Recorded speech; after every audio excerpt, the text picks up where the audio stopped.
प्रीत का गुस्सा नीति पर फूट पड़ेगा। अब वह इस घर को अपने नाम करेगी और नीति को सबक सिखाएगी। जी हाँ दोस्तों, परिणीति की कहानी में आ गया है एक बहुत ही दिलचस्प ट्विस्ट, जहां शो में 20 साल का लीप आ चुका है। वहीं नीति की हरकतें अब इतनी गिर चुकी हैं कि वह उस इंसान की भी कद्र नहीं करती जिससे वह प्यार करती थी। उसने उसकी भी बेइज्जती कर दी है। लेकिन अब नीति जितना उड़ रही है उतनी ही जल्दी नीचे गिरने वाली है।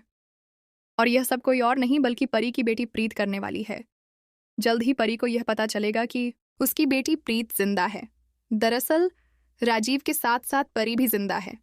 इतना ही नहीं, प्रीत को भी यह सच पता चलने वाला है कि उसके असली माँ बाप राजीव और परी हैं, जिनके बारे में उसने सोचा था कि वे इस दुनिया में नहीं हैं। जब परी अपनी बेटी प्रीत की तलाश करेगी, वहीं प्रीत भी अपने माँ बाप को खोजती नजर आएगी। आखिरकार प्रीत वहां पहुंच जाएगी जहां उसके पापा हैं। और वहीं राजीव के पैरों में भी हलचल शुरू होगी। फिर राजीव अपने पैरों पर खड़ा होगा, क्योंकि जैसे ही वह अपनी बेटी प्रीत को देखेगा, उसे परी की याद आएगी और उसे यह जानकर बेहद खुशी होगी कि उसकी बेटी जिंदा है। बस फिर क्या था, राजीव खुशी से झूम उठेगा। अब अपने पापा की ऐसी हालत देखकर प्रीत कसम खाएगी कि जिसने भी यह सब किया है वह उसे जिंदा नहीं छोड़ेगी। और वह कोई और नहीं बल्कि नीति है। नीति बहुत खुश होने वाली है, क्योंकि उसे लगेगा कि परी और प्रीत दोनों अब इस दुनिया में नहीं हैं। लेकिन जब वह अपनी आंखों के सामने प्रीत को देखेगी तो वह उसे भी मारने की साजिश करेगी और उसे खत्म करने की योजना बनाएगी। इसके लिए वह अपनी बेटी निशा को आगे करेगी।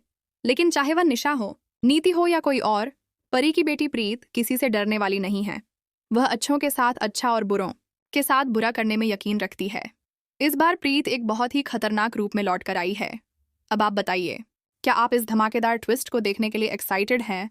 क्या आप चाहते हैं कि प्रीत जल्द से जल्द अपने असली माँ बाप का सच जाने और राजीव के पास पहुंचे? हमें कमेंट करके ज़रूर बताएं। और ऐसे ही टीवी के लेटेस्ट अपडेट्स के लिए चैनल को सब्सक्राइब करना ना भूलें।